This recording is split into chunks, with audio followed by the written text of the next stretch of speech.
mga kaibigan, good afternoon po. Yan po ang aking aso.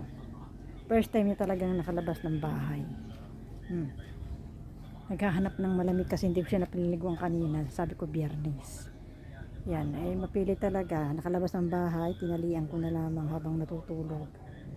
Nasa tabi siya ng puso. Malamig dito kasi basa. Kaya mamaya ko siya talaga papaliguan mga kaibigan. Ako grabe. Nag-aaway kami. Kung ang hayop na initan, tao pa kaya. Yan. Mamaya ko na po paliliguan mga kaibigan.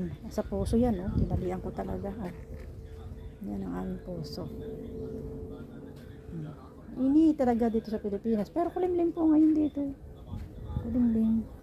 Itong alaga ko talaga, nag-aaway kami pareho natin, kasi naghanap siya ng kawan ng mainit na panahon, ng malamig-lamig na lugar yan. Ayan. Nangyari, tinalian ko na lamang at tinali ko dyan sa puno ng tinali ko dyan sa puno ng ng aming bomba para hindi makawala. Ayan. Nangyari.